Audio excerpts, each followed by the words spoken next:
Love it. Welcome everybody to week number 4. Let me pull up my PowerPoint, which is far less exciting than Dr. Patel's, I'm sorry to say. But okay, there we go. Let's not put that in there. Okay, so welcome to week number 4 of MiniMed. As you guys found out last week and the week before that, we are taking attendance via a survey. Matt will put it into the chat once Dr. Patel starts talking, and that survey must be filled out by 9 o'clock tonight in order to get credit for attending today's class. So, week 4, we have Dr. Vanessa Patel, who's going to be speaking on the topic of anxiety. And as all of our speakers are, she is going to also give you a little tidbit into her life and how she got to where she is and what she enjoys doing about her job and all that kind of fun stuff. So without further ado, let me introduce you to Dr. Vanessa Patel. She specializes in pain psychiatry at Christiana Care Behavioral Health, and her care for patients at the Outpatient Comprehensive Pain Center includes chronic pain support group therapy, a program she established shortly after joining Christiana Care. Dr. Patel earned her medical degree at Medical University of the Americas and completed a psychiatry residency at Henry Ford Health System, Wayne State University. She is board certified in psychiatry by the American Board of Psychiatry and Neurology. Dr. Patel participates in chronic pain research and quality improvement projects and has authored abstracts accepted for presentation. She is a member of the American Association of Child and Adolescent Psychiatry, American Psychiatric Association, and is the top doctor in the global directory of Who's Who. Dr. Patel earned her medical degree at Medical University of the Americas and completed a psychiatric residency at Henry Ford Health System, Wayne State University. And without further ado, Dr. Patel, the floor is yours. All righty, thank you so much for that introduction, and I am going to make sure I try to get this right on the first shot. All right, everyone can see that okay? Yes, we can. Great, wonderful. So I wanted to take a second to welcome everybody. Good evening. And first of all, give you all a huge shout out because it has been a long day for most of you, I'm sure, and it does take a lot of energy and a lot of motivation and will to be here and join us for the session tonight. So thank you guys for showing up. You know, that's half the battle in a lot of the things that we do. And I trust that you'll find a lot of what we talk about tonight valuable as you return back to your inevitable hustle and bustle of your day-to-day life, whether it be school, work, future family, careers. I feel like a lot of times we put ourselves at the bottom of the list of priorities when it comes to taking care of the things and the people that need to be taken care of. And I think that's a good point for me to stop and take a moment to introduce myself. Like Dr. Smith said, I am Dr. Vanessa Patel. I'm a board certified licensed psychiatrist serving the local Delaware community as well as surrounding states in New Jersey and Pennsylvania. I started pursuing my career in medicine quite late compared to a lot of my colleagues who knew quite early on, that they were interested in medicine, and started working towards that career maybe in high school or even middle school. I was always interested in learning about the mind and how it works because I was just so fascinated because like anatomically, if you don't preserve this organ with lots of chemicals, it's pretty much just mush, yet it has so much power, so much ability to control our thoughts, our movements, and ultimately our future. So I was always quite interested in learning about how it works. And I was, timid, first generation born Indian American girl in North Jersey, stayed pretty close to my parents and close to home for undergrad, chose to go to TCNJ, which is right outside of Trenton, New Jersey, to complete a bachelor's in psychology. And then while I was doing a lot of my required classes for my psychology major, I found myself interested in a lot of the biopsychology classes. I feel like I started getting a lot of answers to that curiosity that I had about the brain of ours, this mush and how it works. I started kind of understanding what happens at a molecular level, started dissecting the circuitry and the neuronal pathways that, again, have so much impact in our day-to-day. and eventually find myself wanting to learn how the mind and the body work in conjunction, because they inevitably do, even though a lot of times we try to separate it so much. So of course, this kind of led me to start working towards this career in medicine. But like I said, I was late in making that decision. So I wasn't the strongest of applicants compared to my colleagues who were preparing for this a good like half a decade before me. But I think when you have a passion and you have a vision, it's like you will find a way to get there. And that's kind of what I felt like psychiatry was a calling. I wanted to help individuals learn things from a young age and how to figure out how to better navigate their emotions, because we all experience them inevitably, and we're going to learn. All right, so you see in the bottom Hey, left Tim, hand, there'll you're be not the on mute. little Tim, microphone, and there'll Tim, be an up arrow. Tim, you're not All on right, mute. click that and make sure that the speakers Hang you on, want Dr. selected are the Patel. speakers you normally use. Tim Gibbs, you're not on mute, my friend. Well, just switch All it right, to. hang on, let me see if I can mute him. There we go. Okay, go ahead. Sorry about that. No worries at all.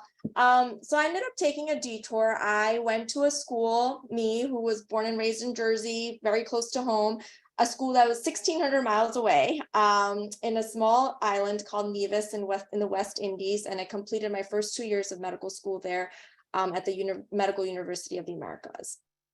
Afterwards, I did 2 years of clinical rotations in various cities all over the United States, Southside Chicago, Shreveport, Louisiana, Towson, Maryland, Brooklyn, New York. And my goodness, it was such an enriching experience, different populations, different societies, cultures, and just such a wide array of medical cases that I was exposed to. And along the way, not only did I learn all the medicine that I learned, but I also gained a lot of knowledge and understanding of me and who I am. And I feel like I give a lot of credit to that journey into, leading me to who I've become over the years.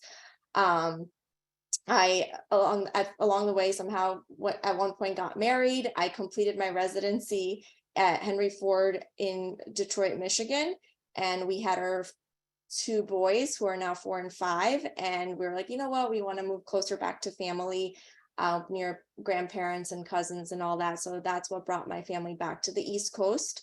And currently now we're working at Christiana, or I'm working at Christiana. I'm coming close in on my 5th year almost.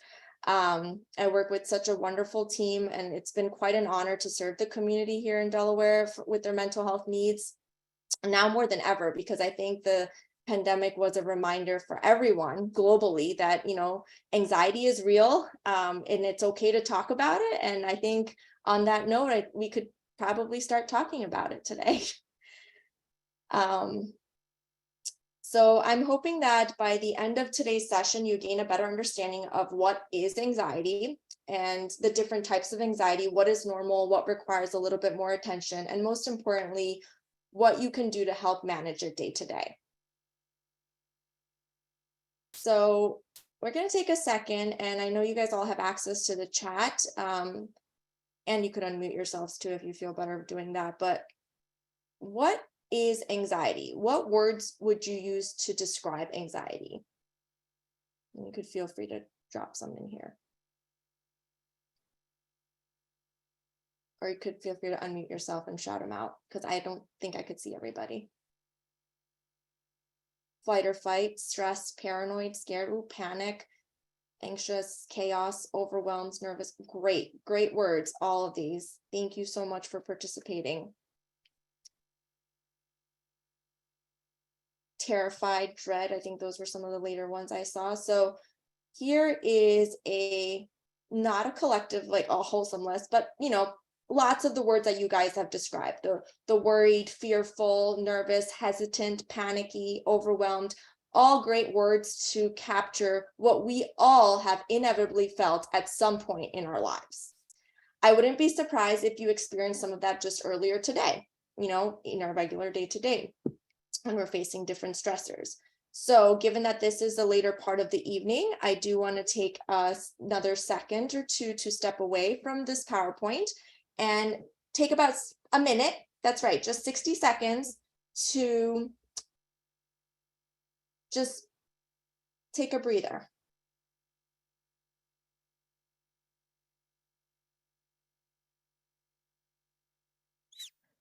And we'll take a few moments to calm your mind and body. Soften your face, your neck, and shoulders. Do your best to fully let go.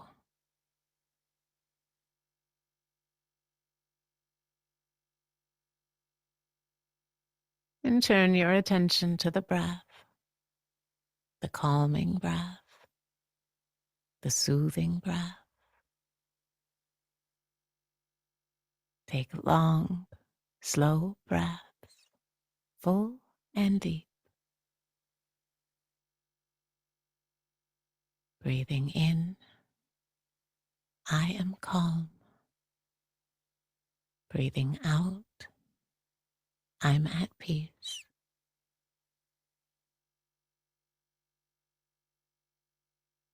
All right. Thank you guys so much. Hopping right back to where we were. Again, just 60 seconds. I think all of us maybe can safely say that we do feel a little bit less stressed or a little bit more calm than we did about 60 seconds ago. And it is just that simple, just 1 minute that you could plug in multiple times throughout your day to just take a breather and to reset. And we're going to learn lots more skills later today, but I just wanted to make sure we started off the session right and be giving everyone an opportunity to relax ourselves a bit. So now we could go into our more formal definition of anxiety, which is a feeling of unease. So that we have this fear or this worry that you guys have mentioned in a range of other words that can go from mild, moderate to severe. And we all feel anxious at some points. Anxiety, feeling anxious is normal. And for a lot of us, a lot of times it can also be helpful. It helps us become more alert and focused at tasks that are at hand. So for example, when studying for an exam, when we feel those pre-exam nerves, weeks before, days before the exam, it has a positive effect. It motivates us like, hey, pay attention. You got this huge thing coming up. You need to focus on this and focus your thoughts on this task at hand so you could study and perform well. A lot of times anxiety can also lead to highly intelligent outcomes with research and being good analyzers. They are often good critical thinkers. And a lot of times when you are feeling anxious and you are a good critical thinker, you're going to research a lot. And that's kind of what might have brought a lot of you here to learn about anxiety. The more you learn about something, the more you could do something about it. And the more you learn to do something about it, the more you become a problem solver on how to navigate your day, despite of these peaks of anxiety that you might experience with your day-to-day stressors, and channeling it in a positive way. Anxiety is also rooted in our need to protect ourselves. And I think that was the pandemic that we saw, right? We knew that there's this lethal virus out there. It brought attention and focus to like, hey, this is okay to feel a little bit on edge because it requires you to make sure that when you leave your house, you're masking up. When you're moving from person to person, or you're going to be around, different environments, that you're washing your hands in between different, people that you're meeting. So again, a positive thing that came out of this anxiety, this feeling of unease, knowing that there is something dangerous around us that is appropriate for us to respond in that way. It is when it becomes too much that it becomes a problem. And I think that goes to say for a lot of things, right? Too much of anything can become problematic. So when we're in this constant state of anxiety, it becomes unhealthy and detrimental to our lives and our relationships. It leads to this condition where we start experiencing distress and agitation. A lot of times anxiety is internal. Our body experiences this unease, and it has this constant, like vague, response to this unrecognized danger. And more often than not, that worry or unease is typically to a hypothetical event or uncertain outcome. And we're so focused on those probabilities, like the hundreds of probabilities that can actually happen, but not really focused on what is actually happening or what has more realistic probability of happening. So I'm going to take a moment to kind of compare anxiety to some of the words that you guys were throwing out earlier. Anxiety versus fear, very similar in what we see as a response, but very different in what actually triggers it. So fear is that fight or flight response. I think someone mentioned in the chat that could save your lives, right? Like you have a tiger running at you and, you get that adrenaline rush going to either fight this tiger or run away, ends up saving your life. It's great. But without an actual danger being present, your thoughts end up taking that place of that danger, what so-called danger. And then your mind and your body perceive it as if it is like this tiger running at you, and you go into this high gear fight or fight response. And I don't know about you, but that sounds exhausting to be walking around like that all the time when there's no actual danger that's present. So again, this is all about that fine tuning and balance. So there's Erskine Dodson here that had, shared this bell curve with us in the early 1900s about anxiety and finding that right balance.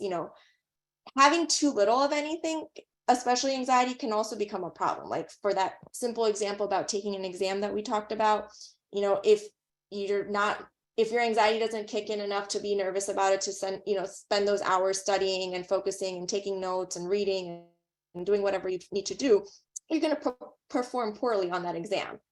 And then, of course, as your anxiety increases and you divert the attention to the task at hand, you start having this optimal performance with your exam. But if it gets too high, it gets to a point where you're not able to focus, concentration becomes compromised. You're not able to sleep. So now you're sleep deprived. You're not able to relax your brain and your body enough to actually dive into what you got to study to then eventually perform well in your exam, and nothing actually registers for you to perform well in that exam. So again, that fine tuning, that balance, it's explained by this curve here.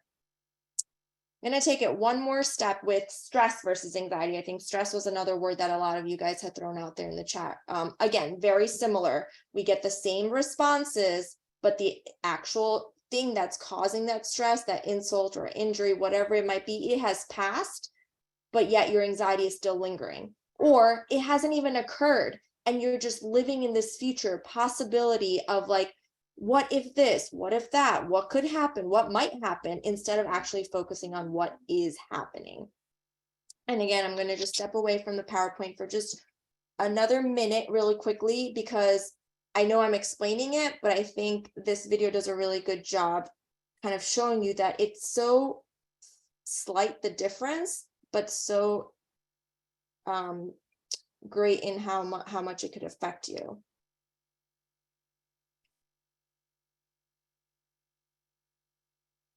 This is Stephanie and Juliet. Stephanie is feeling nervous because she has a huge deadline tomorrow. Stephanie is stressed. Juliet is feeling nervous for an unknown reason. Juliet has anxiety. Stephanie goes over her annual budget. It's extremely stressful. Juliet finally has a moment to herself. She still feels anxious. Stephanie has a conversation with Juliet. She enjoys the conversation. Juliet has a conversation with Stephanie. She feels uncomfortable and will later overanalyze everything she said. Stephanie decides to take a break and have lunch. She feels recharged. Juliet decides to take a break and have lunch. She still feels anxious. Stephanie sleeps after a long day at work. She's happy to finally put the day behind her. Juliet can't sleep. She goes over her schedule for tomorrow over and over again. Yes, stress can be difficult, but it's not the same as having an anxiety disorder. When someone opens up about their anxiety, don't respond with, "I've been stressed too." Listen.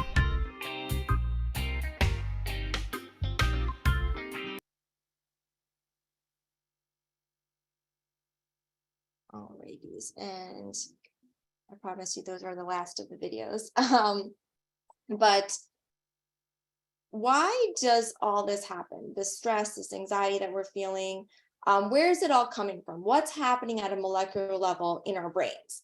So when we normally visualize a threat, that bear, that lion, the tiger, it sends these signals to your prefrontal cortex, which gets you into the gear to physically run away or fight, and your amygdala, which is triggering the stress and fear response.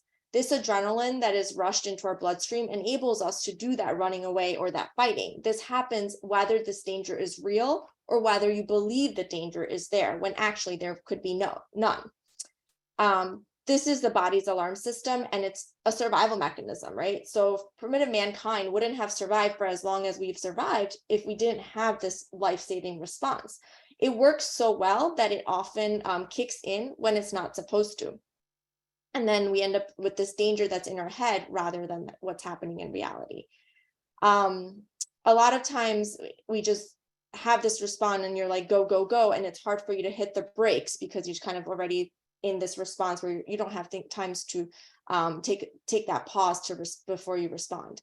And for individuals who struggle with anxiety, a lot of times they are in this constant scanning mode. So if you're, walking down the street and you're looking for things that are possible danger, those low probabilities that can possibly lead to something dangerous, you're going to find some probability is that you will find something that could possibly be dangerous. And now you're like walking around this high sense of hyperactive mode. And when you've been doing this for years, because very often than not, it does start in childhood, and we're going to go into that in a little bit detail too. Your body kind of just gets used to it. Your mind gets used to it. It doesn't have that triaging system anymore.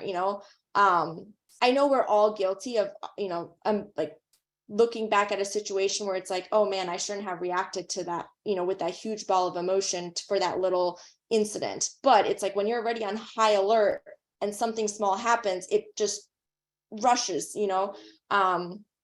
Imagine if you're calling, like if there is an actual dangerous situation and you call 911 for help, imagine if the person on the receiving end is like not asking you like, hey, do you need an ambulance? Do you need a fire truck? Or do you need a police car? Like what's the emergency? Usually they say 911, what's your emergency? There's no asking that. This is like, you call 911, here's all floodgates coming at you, whatever you need, but it's too much and it's exhausting emotionally and physically. A lot of times when individuals are growing up in stressful environments, whether it be like the family, schools, neighborhoods, it can contribute to this anxiety and how you become wired like this from a young age to have this hyperarousal response. A lot of times family history of anxiety contributes to this. So mom, dad, siblings, grandparents who are of high anxiety, you would see this in kids and generations to come. Anxious parents can model anxious behaviors. So that's why it's also really important to kind of work on coping skills together. And it becomes kind of like a family thing, it encourages kids to open up and talk about their anxiety, and parents to also like normalize it in the household. And that way you could learn from each other and work on these tools together so you don't feel isolated when you're trying to conquer this anxiety. Individuals who have faced a lot of trauma growing up, again, their brain gets trained to be this high alert mode. So a lot of times when we talk about treatment, and we'll get to that a bit later too, is a lot of rewiring of this circuitry that we're seeing here. How do we hit the brakes? How do we start thinking a little bit differently so we don't get these fires going out every couple of minutes, even when nothing is actually dangerous that's happening around us. And that's why it's so important to focus in our childhood years, because that's when a lot of our nervous system is developing. And it's not unusual to see children who live lives with high levels of stress developing anxiety disorders going into their adolescence and until adulthood. So now that we kind of understand what's happening when it comes to anxiety, I wanted to take an opportunity to kind of start diving into the different types of anxiety. And I'm sure you might have heard about a lot of these. I'm here to tell you a lot of these are diagnoses and they're ways of communicating, physician to physician, physician to therapist, therapist to patient, patient to therapist, physician. It does. I don't want you to walk away today with like hyper fixating on anything, trying to like self-diagnose or anything like that, because I think what we do want to focus on is how we're feeling.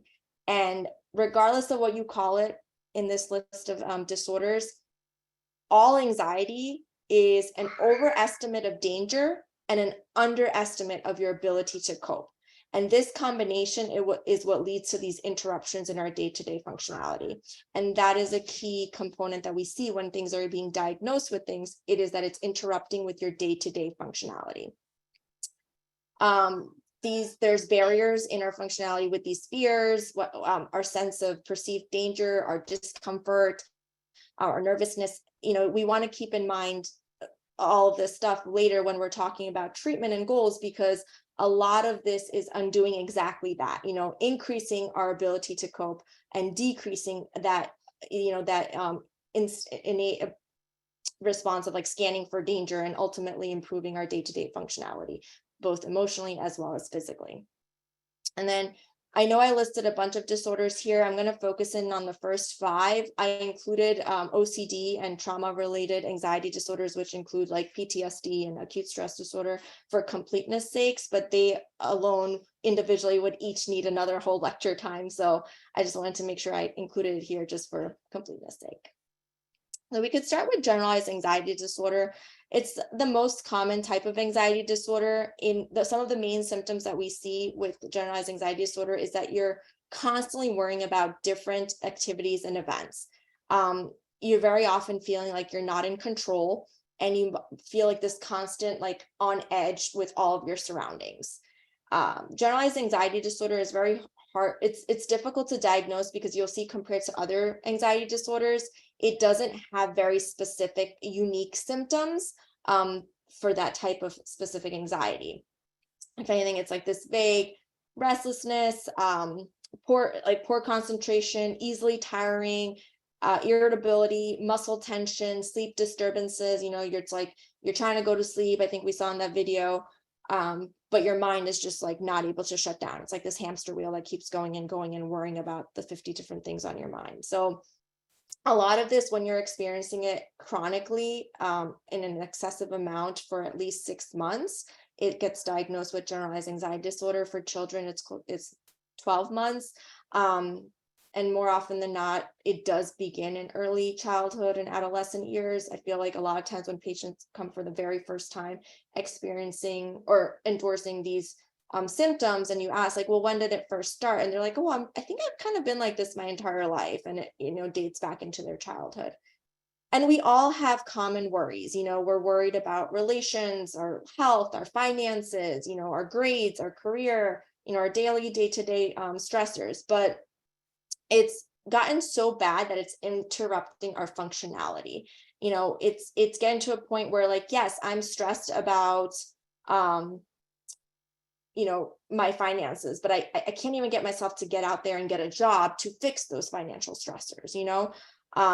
It becomes a point to where you start avoiding situations. You'd rather not deal with the negative consequences that would occur. You end up spending a lot of time preparing for every possible thing that could go wrong, when reality, not everything is going to go wrong. And now you've just wasted all this time. It's interrupting that day-to-day time that you have.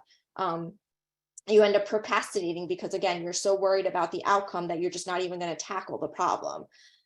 You have a hard time making a decision because you're so worried that if you make the wrong one, you might end up in another hole that you didn't want to go in. And when you're thinking that negative, you're going to keep thinking about all the possible negative holes that you're going to fall into, instead of thinking like, hey, if it works out, it might just be okay.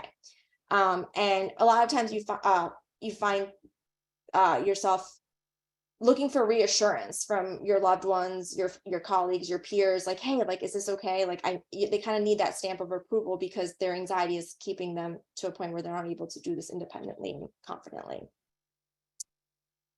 All right, so I'm going to move on to social anxiety disorder, a little bit more specific, a little less generalized, in that it is also known as social phobia at one point. It's basically when you're having a lot of worry about social situations, meeting people for the first time, going to new places for the first time, getting on a stage to perform for the first time. And again, I think we could all safely say that we all experience some nerves before any of these events. I'm guilty of that too, before tonight even. But it is that it is the fear is so intense, so much so that either it could happen before, during, or after the event. And it's gotten to a point where you feel like you're going to do something or say something so embarrassing that you end up avoiding the situation entirely, so you don't even put yourself out there, or you kind of power through the situation and then at one point realize you got to drop it, and that's when that social phobia kicks in the middle of the event. Or even afterwards, like, you survived the whole event, but then it's like your mind is just like replaying every conversation you had in that event and everything that you could have said differently, or like, how could I have said that? That sounds so silly. Like, it's just, again, interrupting your day to day. And this disruption, can have a domino effect, especially in kids, like your social life. It's such a crucial part of your learning about yourself and understanding who you are in the society. That social emotional learning has been so huge and focused on. And if you're not able to get out in a social situation, it's like a whole part of you just almost doesn't develop that way. Going into adulthood, like I said earlier, like not even getting to that job interview because you're so fearful about getting in front of somebody that you end up just kind of digging yourself deeper with those financial struggles. Or, you're not able to go out and meet people, or not able to go out on a date and talk about it, like your nervousness. And then you find yourself just being isolated because you're just avoiding it. And this avoidance is quite a bit, into a point where even with you're experiencing this isolation or this social phobia symptoms for at least 6 months, yes, you get diagnosed with social phobia or social anxiety, but around 33% of those individuals actually end up meeting criteria for avoidant personality disorder because of how much they end up avoiding these situations entirely. So things to be mindful of. Moving on, we have specific phobias. Again, very specific, overwhelming fears to very specific objects, places, situations, feelings, or things. They're stronger than a normal fear. Like, I also don't want spiders crawling on me, but I feel like I will react to it a bit differently. And it wouldn't be interrupting my day-to-day so much, where I am, avoiding the situation completely. Like, for example, I think we see here blood injection injuries. Like, so if you had to get blood work done because of a medical condition that you had, you'd rather almost not get the blood work done and risk that medical condition just getting worse or not knowing where it's standing. That would be interrupting your day-to-day quality of life. Same thing with like getting on bridges and things like that, where thousands and hundreds and thousands of people go on bridges every single day, but you're worried the one time that you're going to go on a bridge, that's when it's going to collapse, so much so that you will not visit New York City at all because you're afraid to get onto a bridge or in going through a tunnel. And there are people that have just not left New York City, actually, if they were born and raised on the island, have not actually left the island because there's no other way to leave the island if you're not going to use a tunnel or a bridge. So again, like that interruption to your day-to-day, I'm breaking some barrier, causing some barriers to what you would want to do if you could. And a lot of times these phobias present in clusters. So it's very often that if you have a phobia for one thing, you might find some phobias for some other specific objects here. Also runs in the family. So mom and dad that has a specific phobia for something, very likely that the child will have a similar specific phobia. All right. Then we have panic disorder. Sometimes when anxiety gets so high, it drives people into a panic. The feeling, the intense, overwhelming fear is so strong that you have this feeling of impending doom. There's shortness of breath, chest pain, sweaty palms. Often feel like you're having a heart attack, so much so that people will go to the emergency room complaining that they're having a heart attack, but find that their heart is completely fine and it was actually a panic attack. When these panic attacks are happening frequently enough, you start worrying about when that next one's going to come, or the one after that, or the one after that, and then that becomes your anxiety. Like, you're constantly worried that you're going to have another panic attack, and that's what leads to then panic disorder. I have listed many things, that people can experience panic attacks with, like the symptoms that they can experience it with, but they could also have depersonalization or derealization, kind of those like out of body experiences during that time, or not feeling grounded to reality. Again, these would kind of require more interventions, whether with treatment and therapy. You might find that there's situations that you were in that you have experienced this that have been untriggered. That's another key component when it comes to panic disorder. When these panic attacks are coming on because they're specifically triggered by a specific situation, we're leaning more towards that specific phobia of some sort. If it's coming on untriggered, we're leaning towards more of that panic disorder. And it's also important to note that 25% of individuals will experience single panic attacks in their life. It doesn't mean that they're going to meet criteria for panic disorder. It's that new sort of anxiety, that worry that kicks in about like that next panic attack coming on. Where am I going to be when it happens? Will I be able to escape when it happens? And that's kind of what leads us to agoraphobia. Comes from the Greek word agora, or marketplace. Basically, this is, again, a disproportionate, marked amount of fear and anxiety. Sounds very similar to everything else we've talked about today so far, but happening in multiple situations where you feel like there might be some difficulty escaping or receiving help in an event that you are stuck in any way. Have these, and you end up having these panic-like symptoms. And it could be, simple things about like just being outside of your home alone.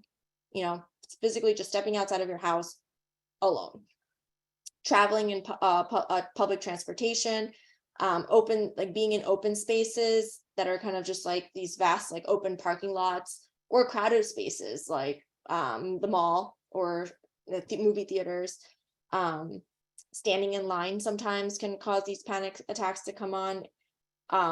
Basically, any of these situations can provoke this fear, this anxiety that you're not going to be able to escape if something were to go wrong. And it goes on for about 6 months, just like a lot of our other disorders.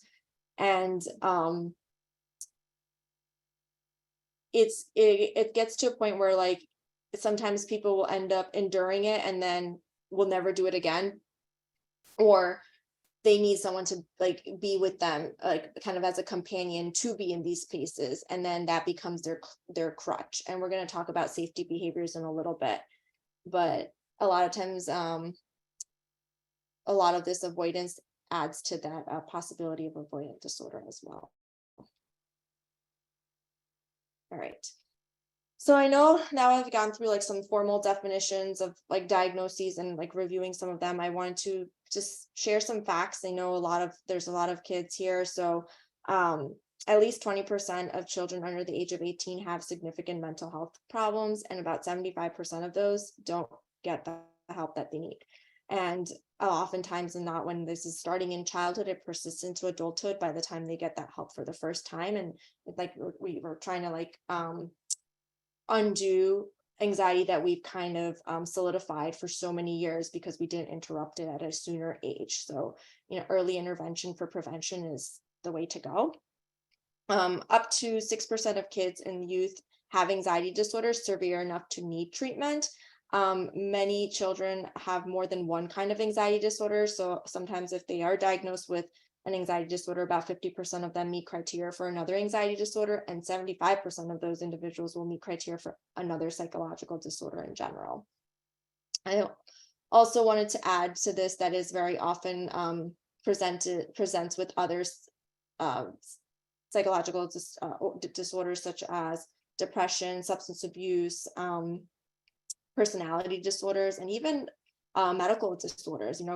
Coronary artery disease, very high in individuals who struggle with anxiety, often when it has gone untreated for so many years. Other stats to throw out here: women in general, we find twice as more likely than men to have an anxiety disorder. There are a lot of theories around this because women are more likely to report these symptoms, where men are trying to, being encouraged to just face their fears. Also, women are more likely to experience childhood sexual abuse, and that leads to a lot of the trauma-related anxiety disorders. And then also, in general, women have more biological stress reactivity compared to men. There's also a lot of cultural factors to take into consideration. I know there's a lot of studies done about different cultures shaping their anxieties and fears and what's appropriate, and things have been stigmatized over the years. There's a lot of studies with Japanese cultures and seal hunters, and I think it's just important to make note of that. Regardless of how it varies in different cultures, the somatic and psychological presentation of these disorders is very similar. It's just a matter of actually identifying it and giving the opportunity to actually talk about it. So anxiety affects us in many ways, behaviorally, physiologically, emotionally, our thoughts. And so I'm going to kind of break it up a little bit and the different things that we would see and collectively what would require attention. So when we notice behaviors like avoiding people and places, people are like not going out as much anymore, or they're only going to certain places at a certain time. For example, choosing to go to smaller shops because they're overwhelmed with going to bigger marketplaces, or only going at a time when there's not a lot of people around in those, like, going grocery shopping at 7 o'clock in the morning, something like that. Or only going with someone else and then having like this quick escape of or like this habit of leaving early. There's also some adaptable behaviors, and we call them like safety behaviors, because you're so feared to go into these situations that you develop coping skills, because you can't really avoid them forever unless you really just don't interact with anybody. And a lot of times there is this desire of wanting to be in social situations or go out and talk to people, but you feel like there's this barrier because of this anxiety. So they start, smoking more or holding a drink, actually drinking, fiddling with their clothes and their hands. And this is when other skills can come into place, but also taking a medication before going. So not always unhealthy, but things to be mindful of that could possibly be unhealthy and lead down to not making eye contact and having these escape plans in mind, and really being focused so much on that they're not actually present with the conversation that they're trying to have with somebody in a social setting, for example. A lot of times, like, these safety behaviors can help keep your anxiety going. The thing to understand there is that because you do the safety behavior, you kind of tell your brain that, like, hey, things worked out okay because I engaged in like drinking, or I had this smoke with so and so, or this person was with me, and now this becomes your crutch and you feel like you can't do it without this factor. And a lot of times it fuels our anxiety a little bit more. So it's important to try to challenge it without some of these safety behaviors, so that you could learn that, like, hey, I did it, I didn't use a safety behavior, that means I'm capable of doing it again, nothing bad happened. But like I said, a lot of this is internal. So I really like this cartoon that I'm sharing here about what others see when you feel fine, what others see when you feel anxious, and what you think others see when you feel anxious, because a lot of times we feel like all eyes are on us. There's actually a really great book that was released recently called The Good Awkward, and it talks about just the awkwardness of conversations and being out in situations where you might have to fear about what you would say or ask for something, whether it be like a raise or a promotion of some sort. And I really like how this relates to that, because we have to really embrace the awkward a little bit, because not all is on us. We are not looking like that to anybody except ourselves. And I feel like sometimes we become our own worst enemies when it comes to our anxiety. So I know there's different types of learners in the crowd, so I try to use words as well as visuals. This is one that captures a lot of our physiological somatic symptoms that we could experience when we're feeling anxiety. And we've talked about, your brain feeling like it's hijacked by these thoughts that are like race, race, race, hamster wheel, dry mouth, dizziness, heart racing, chest coming in tight, heart beating, sweaty palms, stomach churning. A lot of times we do feel this queasiness or nausea in our gut when we're feeling anxious, because, like I mentioned earlier, the mind and the body do work in conjunction. So much so that we say the gut is your second brain. So happy gut means a happy brain. So definitely treat yourselves well to a happy, healthy diet in general. But, in addition to that, at a molecular level, we actually do know that some of the little receptors in our gut are the same to that is in our brain, because when we take a medication to help with anxiety, some of the side effects we experience are in our gut, because the medication doesn't know if it should be attacking our brain or our gut. And that's when we get that GI upset or some sort of queasiness when we start a new medication to help with anxiety. All right. And then, so we talked about our behaviors, we talked about our physical symptoms, and these are our thoughts. They have a lot of power. They they get the same response as if we were to be actually faced by danger, in the woods with a bear or a lion. And so these are all the what ifs, all the possibilities, what if she says no? What if she gets lost? What if she doesn't like it? What if I fall? What if I stumble on my words? Living in this what if future state, and all the millions of possibilities. I really like this presentation because you're worrying about all of this. These are the things that can possibly happen, but then there's like that little speck of what's actually going to happen. And you just wasted all this time and energy on this. All right, so a lot of this works in this vicious cycle. So I wanted to kind of bring it all together. It all interacts with one another. It all impacts one another, your thoughts, your feelings, your behaviors. And people who struggle with anxiety often find themselves like just stuck in this, like you want to escape, but I feel like if you don't reach out for help, it's really hard for you to escape because you've kind of been hardwired to respond to certain situations like this. And we do need to start challenging in different ways. You're underperforming, you're worrying, you're dreading, it's all taking a toll on your physical health, your mental health. And, again, coming down to like the I won't be able to cope is our biggest challenge, right? We feel like we can't do it, but once you seek help or start believing that you can do it, I will pretty much guarantee that you will start seeing change in that. You won't be responding to that anxiety as much. I'm going to just move ahead to a slide where we start identifying what we would want to consider when we would want to consider getting help. When you have kids who are starting to avoid school, they're complaining of that stomach ache or the headache every morning before going to school. They're starting to avoid extracurricular activities, or you're not engaging in your recreational activities. If you're meeting up with your buddies on the weekend to play volleyball or something, you're just like, I'm gonna pass on it now. Easily upset about situations, like you ask your kid like, hey, how is school? Or like, what do you want for dinner? And you get like this short, snappy remark as if like, how dare you ask me that question? When you're noticing that irritability, something to kind of be mindful of and figuring out like where it's actually stemming from, because we know it's really not that question that's that triggering. If parents and teachers have noted that a lot of time needs to go into comforting the child, or if there's having actual meltdowns or temper tantrums and things like that in the actual school, where they have to, it's disrupting the workflow of the school as well. Again, having this coming on abruptly and without any sort of explanation would require conversation. And I think it's great to maybe have these conversations on a regular basis, either before going to bed or at the dinner table, and sharing your own as adults with the kids, encouraging them that this is like an open platform, it's a safe space, make it into a game of some sort. I do one before I go to sleep with my kids who are 4 and 5, where it's like, what was your favorite part of the day and what was your not favorite part of the day?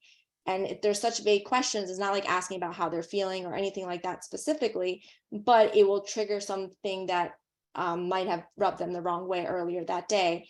And one of them actually ended up sharing with me that someone didn't let them play because of a reason that we would categorize as bullying. But another one that you could do is,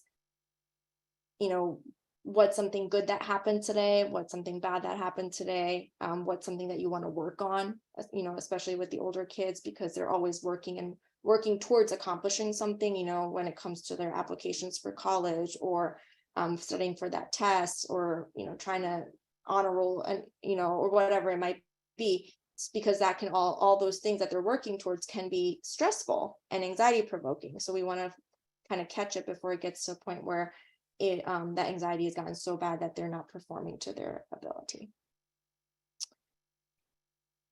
All right, so when it comes to seeking help, there are a number of professional ways to find that support.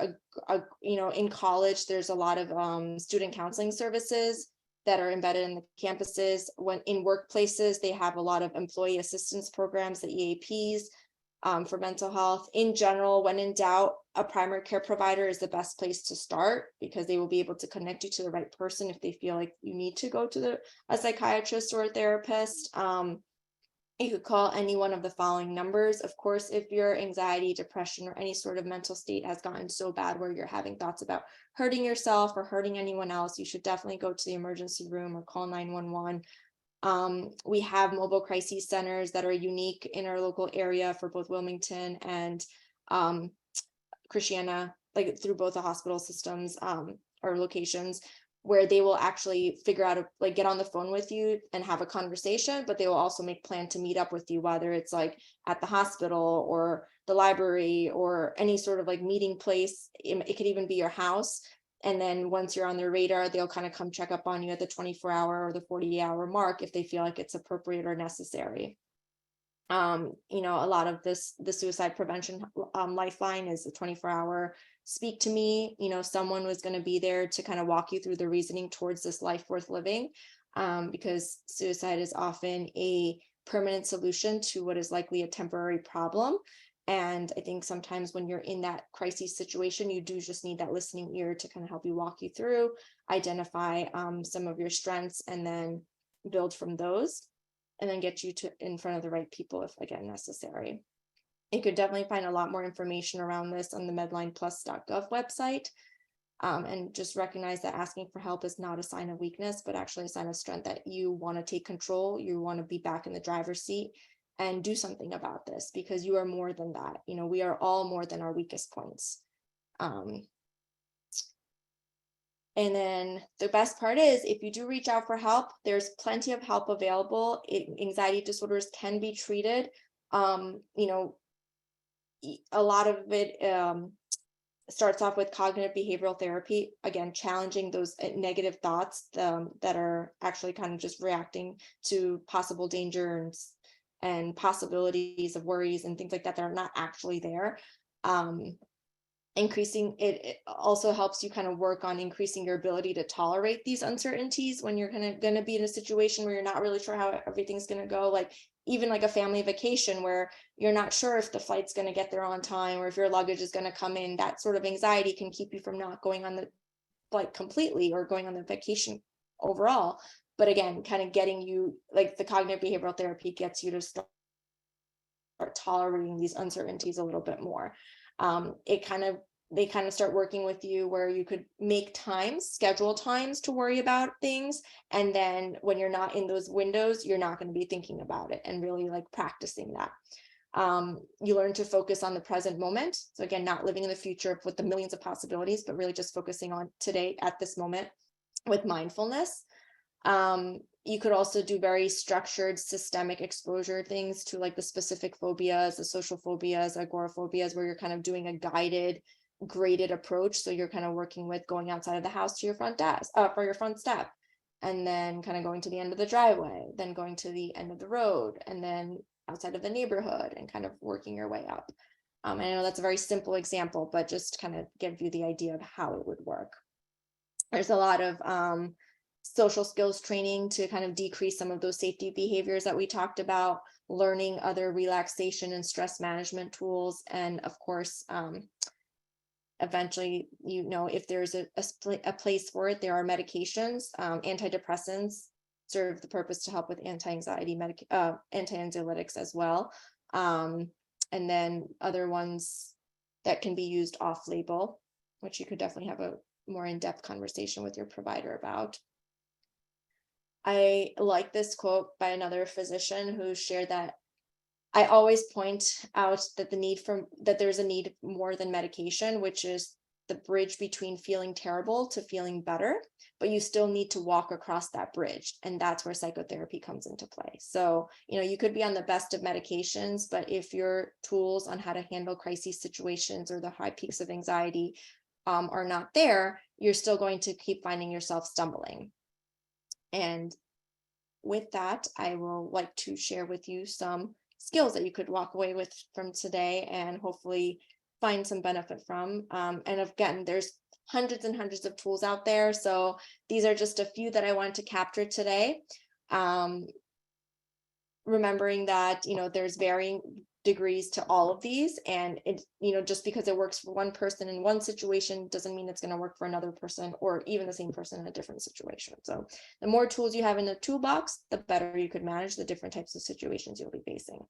So I think even individuals who don't struggle with an anxiety disorder, you know, this, we all know and can safely say we've experienced stress. So skills are always helpful for all of us to learn. Skills have no side effects. So for me, it's all benefits and no negatives. So we're going to start off by first challenging or unhelpful thinking. So we're all prone to distorted thinking at time. You know, it could be very catastrophic. We could start labeling ourselves. We could putting ourselves at fault. We're like having exaggerated automatic responses. And the first step to all of this is to identifying it, noticing it, like, hey, simply being like, I am aware that this is an unhelpful thought. Once you make that decision and identify that, then you could actually start doing something about it, which is to challenge it. Not all thoughts are true. Just because you have a thought doesn't mean that it is fact. Thought is not fact. And I think that's something you could always try to remind yourself of. And then once you notice that and gotten that far, you could start gently challenging it and starting asking your questions, like, what would I say to my best friend if this is something she was experiencing? You know, what is a fact here? Like, what is actually evidence here? And what is just my thoughts? You know, sometimes what we say is like, we can't control our thoughts. We could definitely challenge them and, you know, trying to make our negatives into positives. But what we do have control over is how we react to those thoughts. And a way to react to it is kind of rewriting it, you know, coming up with a more realistic, kind, helpful, healthy, balanced thought to get us through the situation.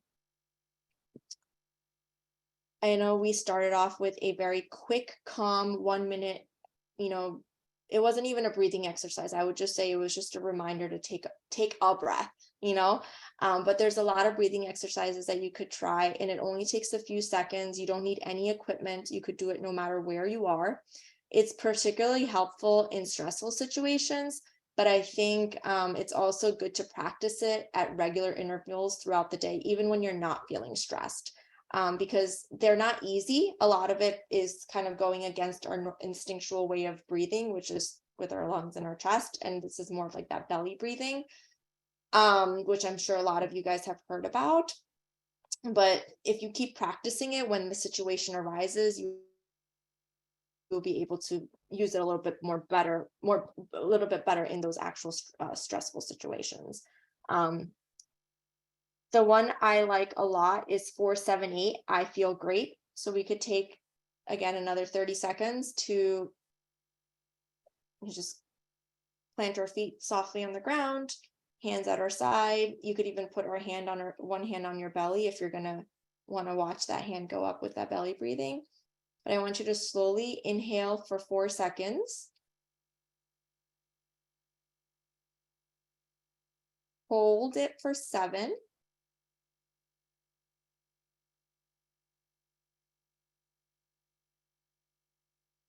And then slowly breathe out over 8 seconds.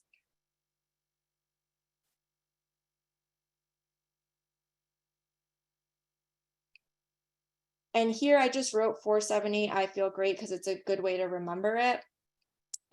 Even if you can't hold for 7 in the middle, that's absolutely fine. The one thing I do want you to remember that's important part is that you're inhaling through your nose, exhaling through your mouth, and you're inhaling for a shorter period of time than your exhalation. So you're trying, even if it's by a couple of seconds, you know, holding that exhalation a little bit longer than how long you're taking to do that inhalation. I also put on here progressive muscle relaxation. A lot of times when we're feeling anxious, we're carrying a lot of tension in our bodies. I've actually done this activity for individuals that when we're meeting in person with like tennis balls. And just taking a tennis ball and putting it under the soles of your feet and just rubbing it back and forth, like kind of as if you're just gliding the ball back and forth, and then stopping after like maybe 30 seconds to a minute, whatever. And you like realize the difference between the one foot that did the tennis ball compared to the other, and how relaxed you feel in one. A lot of progressive muscle relaxation videos can be found on YouTube. again, hundreds and hundreds of videos. Try to find ones that are meet your time requirement and how much time you have to put into this. It could be as little as 30 seconds to like 20, 30 minutes, 40 minutes. And what works for your body, because everyone has different physical limitations as well. Another one I like to review really quickly are grounding techniques. I think I talked to you about something earlier where where anxiety can get so bad where you have these episodes of derealization, depersonalization. You're not really grounded to the current moment because your anxiety is just taking you somewhere where you're not really there. So this is where you could take, again, don't need any equipment, no matter where you are. Just look around, look for 5 things that you could see and identifying them, really looking at it. Cat, what is it like? What is the shape? How big is it? What is the texture? Is it casting a shadow? Things that you could touch, again, adding to that texture. Things that you could hear, really listening. A lot of times we're not paying attention to all the sounds going on around us. It could literally just be the rumbling of traffic or birds chirping, or even like the air vents going off. When you start focusing on it, it helps kind of ground you a little bit to what's going on. Things you could smell, and then one thing that you could taste. And again, this is one of many grounding techniques. I know one that we talked about earlier, I mentioned briefly, was rewriting your thoughts. This is something where you could also do writing.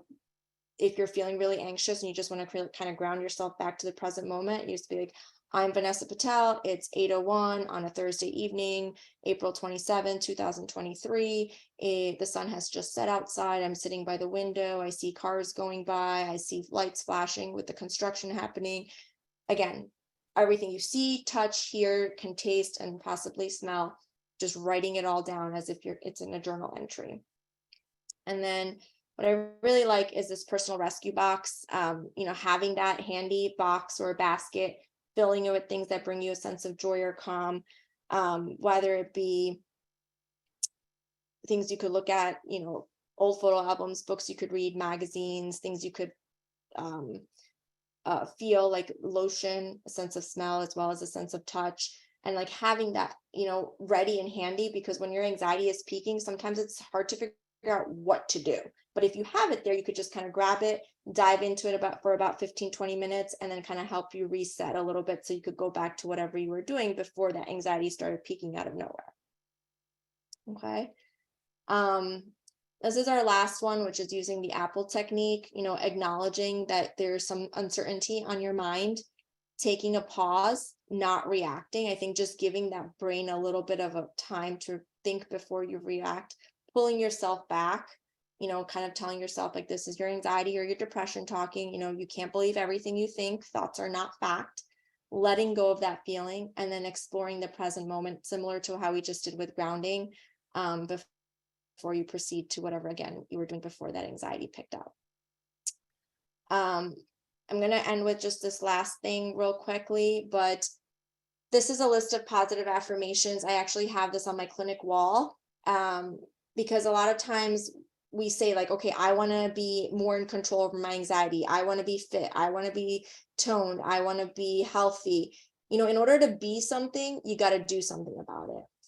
And in order to do something about it, you really got to start thinking differently about it. And that's where a lot of our cognitive behavioral therapy is, right? Like the thoughts have so much power and control over us, especially the negative ones that have to challenge them with the positive ones. So this is a list of positive affirmations, which I think all of us could benefit from, as a reminder that, hey, I'm enough. I'm doing the best I can. I believe in myself. I can improve. I am learning. I am, breathing in confidence. I'm exhaling my fears. I am kind. I am going to fill my mind with positive thoughts. Just read all of them, whenever you get a chance. Pick out 3, write the same 3 on 3 different index cards, and put each index card at a spot that you will definitely cross at one point in your day, maybe by your toothbrush or your nightstand, your steering wheel, if you drive to work every single day. And every time you cross this index card, just read those 3 out loud to yourself, and you'll be amazed by, like, doing this on repeat for several weeks, 3 positive affirmations 3 times a day for 3 weeks, how you start noticing your confidence coming out to then start conquering your anxiety and your stress. And then this is the children's book that I wanted to kind of share with you guys. My husband and I wrote during the pandemic. It's called In My Box. It is a conflict of interest that I think I shared on the earlier screen, but all the proceeds for this book do go to mental health research and resources for teens and students in the community, in the Delaware community. I think last year we were able to donate to Attack Addiction, which helps with individuals struggling with substance abuse. But again, it's kind of taking that concept of that personal rescue box, and giving you an ability to create your joy. So you're not relying on unhealthy behaviors like smoking, drinking, bullying to address your anxiety or your nerves. All right, so remember, there's a lot of good that comes with anxiety, but when we kind of start crossing into the more dangerous side and we start noticing that it's interfering with our day-to-day, you really want to start putting yourself back in the driver's seat. And I feel like a lot of what we talked about today is just the beginning of what is a lot of what you could continue to keep learning. And don't be afraid to reach out for help, because it is definitely there. And I'm definitely glad to be helping serve this community when it comes to mental health needs, especially anxiety, because like I said, it's inevitable. We all experience it. Try to catch it early. And when you do catch it, don't be afraid to reach out for help. All right, so I know that was a lot. Any questions? I have a question for you before we start getting to everybody else's. And maybe you already kind of said this, but could you just go over really quick how you got to where you are today, why you decided to do what you're doing, that kind of stuff? Did you already do that? I know you did it for me, but I can't remember if you did it. So I did talk about how I was always interested in like the mind and how it works, because it's like, if the brain in general, it's something that if you don't really preserve it with all these chemicals, it's really just mush. And I really was just so fascinated by like how it still has so much power over our day-to-day and our future. So like in studying about the brain, I was kind of between neurology and psychiatry for a while. Again, very similar, but also so different, and I did a lot of rotations in both those fields while I was in medical school. And I think I like psychiatry in that it's something that we all struggle with. It's not just a diagnosis or a disorder that can only happen because of a certain event in your life, like a clot to your brain or a heart attack or anything like that. Like everyone has a psychological side to them. It's like, so I just feel like it's everywhere. And I was just so interested in working in a field that is so impactful to everyone day to day, and not necessarily having to go to a point where you have to be diagnosed with something to be actually doing something about it. Cool. All right, so we have some questions. How do you know when to prescribe medication for anxiety? So when you are starting to notice that it is interfering with your day-to-day, I usually would recommend starting with a low dose medication. And you could talk to your primary care provider or psychiatrist about this. They will do a full evaluation. If the thing is, like, these skills are great, and I am a prescriber by by licensure and all that, but I do believe in skills over pills a lot. But the pills do have a place in that, like I mentioned with that quote, it serves as a bridge to get you to the other side. If you're not able to get to a point with the help of medications to even start applying these skills, it's really hard to overcome this anxiety. But once you are with the help of medications, you might start able to apply these skills, and they become part of your habitual day-to-day, where these skills are actually keeping that anxiety at bay. We could start shaving off the medication and to see how you do. But the combination has proven to be the strongest when it comes to how effective it could be when overcoming your anxiety. Next question is, does the brain know that you're having stress? The brain knows that there is stress, but they cannot differentiate between the stress that you would get from an actual danger or a thought of possible danger. So it's not able to triage that or like tell the difference. And that's why it just overshoots and overfires, and you go into this hyper anxiety mode as if you're ready to fight a bear or run away from a lion, when in reality there's nothing going on, but there's a thought that is taking the place of that danger. Sure, sure. When you were talking about the medications that you could use to treat anxiety, somebody in the chat asked, what about Xanax for anxiety as opposed to these listed? And then thus ensued a little conversation in the chat. But do you maybe want to talk about anxiety and its use in, Xanax and its use in anxiety treatment? Absolutely. So I think I mentioned a few medications. Of course, it's not an exhaustive list because I think that would be a whole nother lecture too, but Xanax is under that same category of sedatives with like Klonopin and Valium or Ativan, which I think I did throw a few of those on there. Medications for anxiety, yes, but they're not for long-term treatment for anxiety. So basically, the way I like to explain it is the medications that are actually there for anxiety that you could take long-term, which is like Prozac, Zoloft, Lexapro. Other names for that would be like fluoxetine, sertraline, escitalopram. So our goal is like when we have our anxiety that goes like this all day, or like especially when you're struggling with a disorder. Our goal with those medications, the ones that I mentioned that are more long-term, would be to get it to like an even keel. The problem with anxiety, with Xanax, Ativan, and Klonopin and all that is that if your anxiety peaks, you take the medication, it brings it back down, it peaks up again, you take the medication, it brings back down, and you're still in this cycle. So it's still exhausting. You're still fighting that boulder like that's been running down the hill a little bit. It becomes a band-aid situation. It doesn't get to the root of the problem, which is like the anxiety and like what's happening at a molecular level to keep that anxiety from peaking. A lot of times I also like to share that it does have an addictive factor. So after a while, like if you take a Xanax every single day, eventually that one Xanax is not going to be enough. You're going to need 2 or 3, over time if you are going to take it long term. So your body does become tolerant of it, and then it's not as effective. So then it demands more. Okay. There's a question, does electroconvulsive therapy work, or is that just movie stuff? Electroconvulsive therapy works. It's more for like depression or mood symptoms more than anxiety, but it's not what it is on the movies. I know they call it like shock therapy and stuff. Usually when it's done in the hospital setting, you're pretty much put to sleep with anesthesia with it. So you don't really see the physical shock in the body. It's just happening in the brain when they do the therapy. Are body dysmorphia or eating disorders considered anxiety disorders? No, they come from a different category so eating disorders is its own category because under eating disorders, there's several different types like anorexia, bulimia, binge eating, and they all have their own specifiers. But body dysmorphia can cause anxiety, but it also falls in a different category along with other disorders that they share some commonalities with.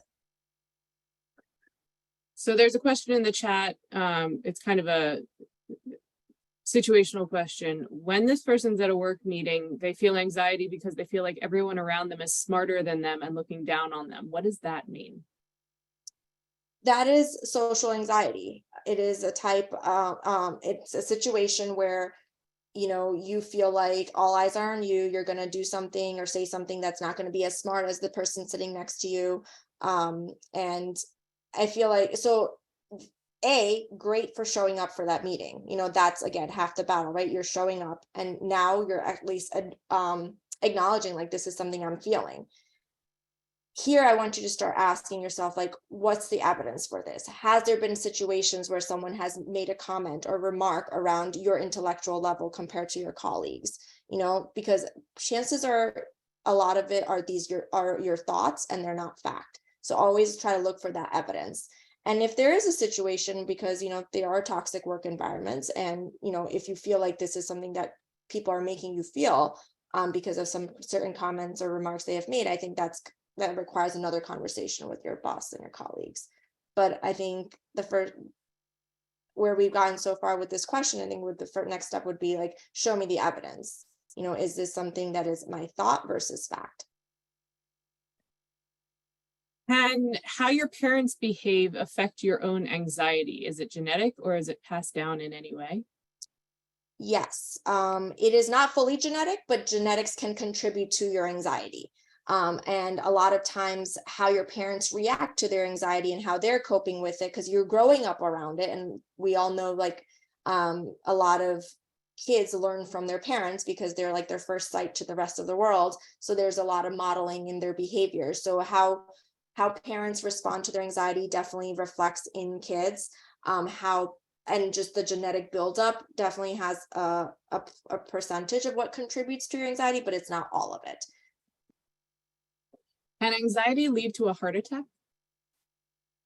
Anxiety can lead to medical conditions. I think I mentioned that earlier, such as coronary artery disease, which can eventually lead to that. But anxiety itself it would be like a domino effect that eventually leads to it, but it's not like anxiety equals heart attack. Are electroencephalograms or brain scans used to diagnose anxiety disorders? No, unfortunately not.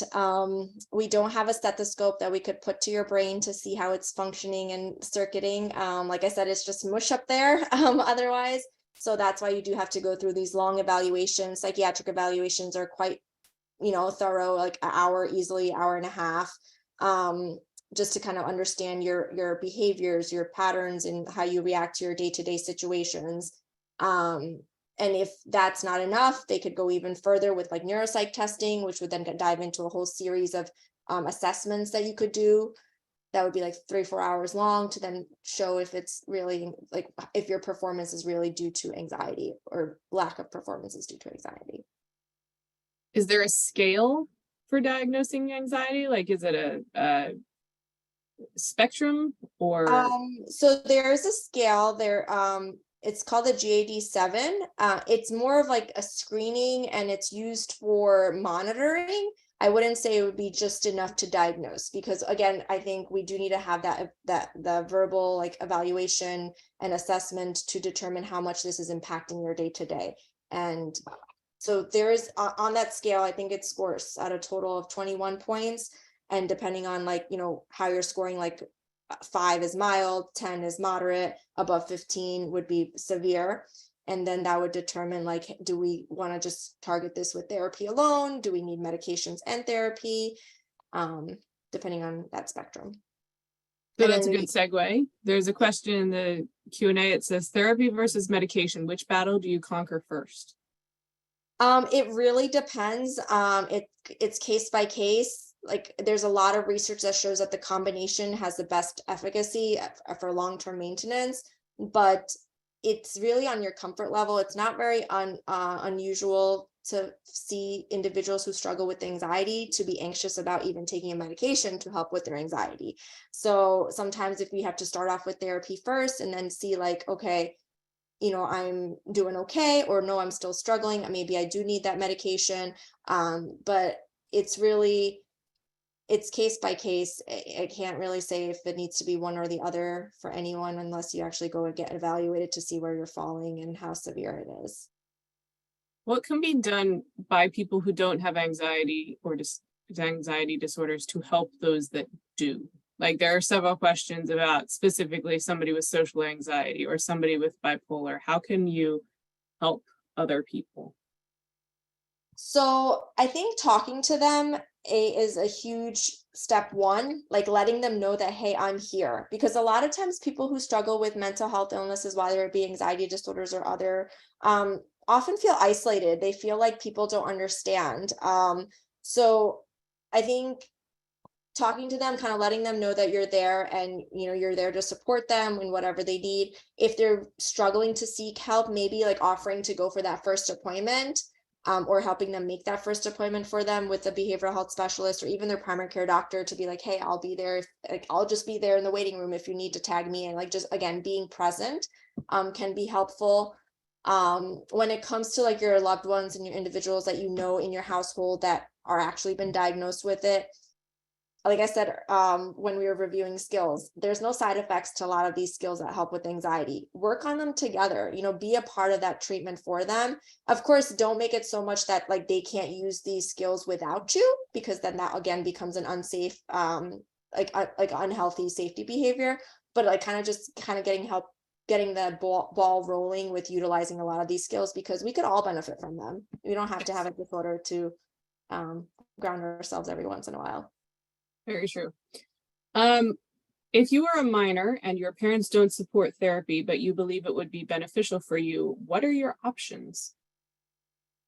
So I think you could still talk to your primary care doctor about it. And then if they feel like this is not safe for you to, if they feel like your parents are keeping keeping you in an unsafe situation by having this untreated anxiety for so long, and it could be detrimental to your emotional and physical health, then they would be able to tag in some legalities to make sure that that is being addressed.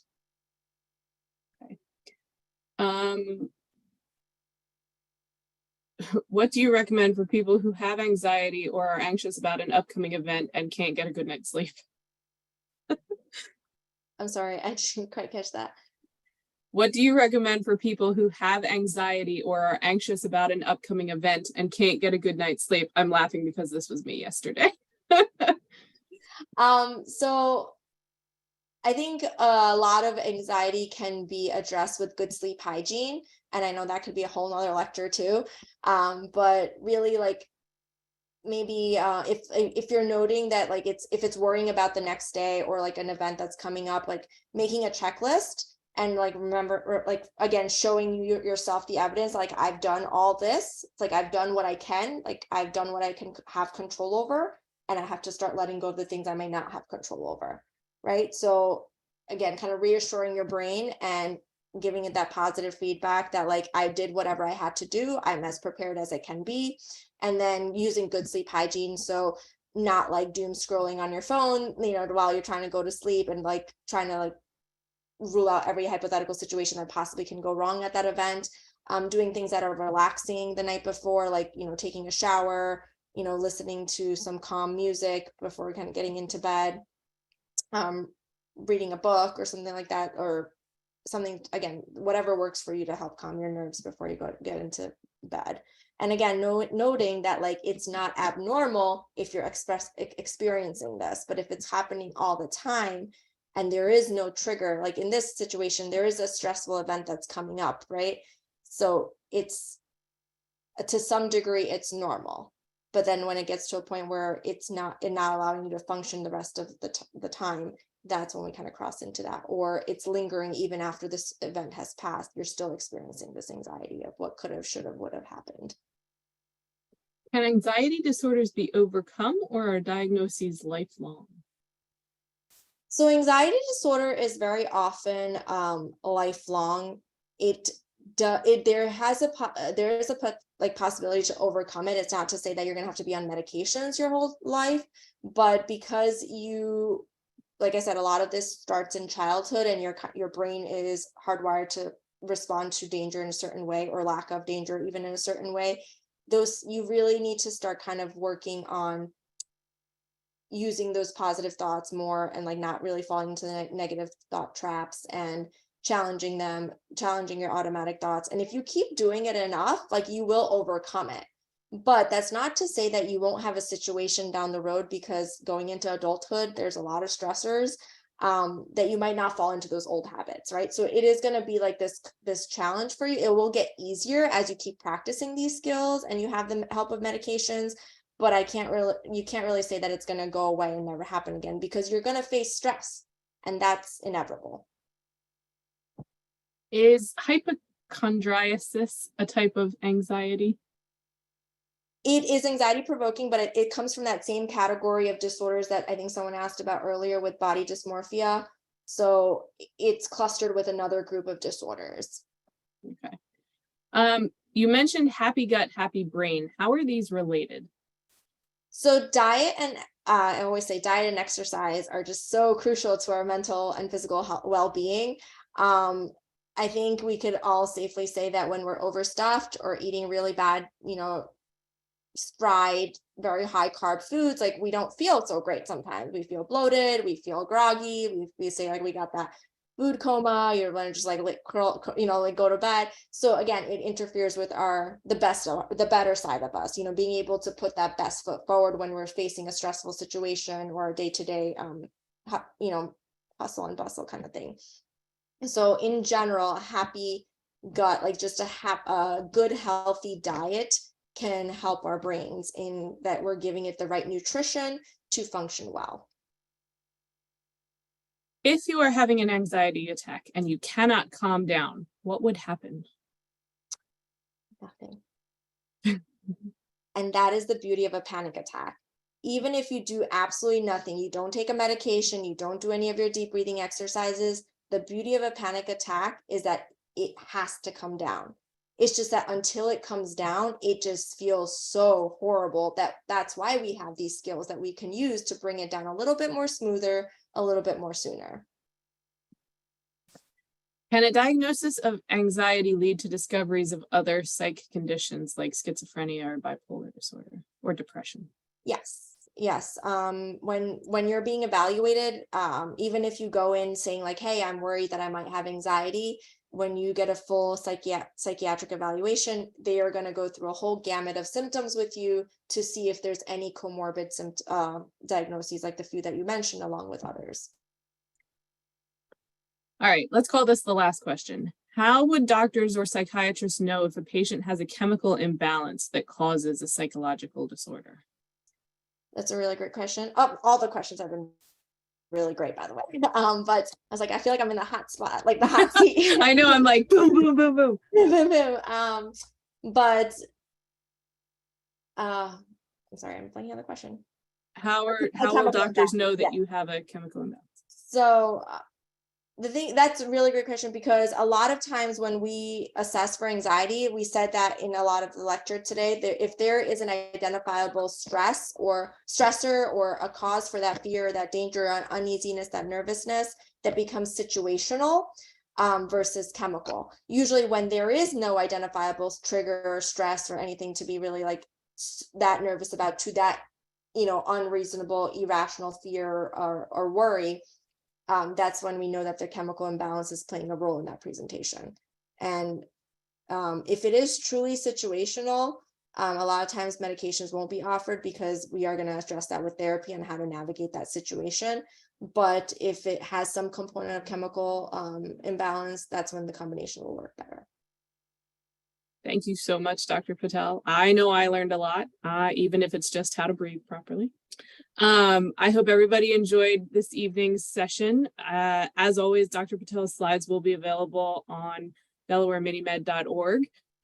Matt did put in the survey one more time, so please do make sure that you filled out that survey to check your attendance. Please fill it out by 9 o'clock. If you are joining us on the phone, please just give me an email real quick and let me know that you attended. Next week, our 5th session on May 4th is going to be about neurointerventional surgery with Dr. Siva Patham. I hope I pronounced that right. I'll have to check with him. But thank you so much, everybody, and we'll see you next week. Thank you, Dr. Patel. We enjoyed it. Thank you, guys. Good night. You guys were great.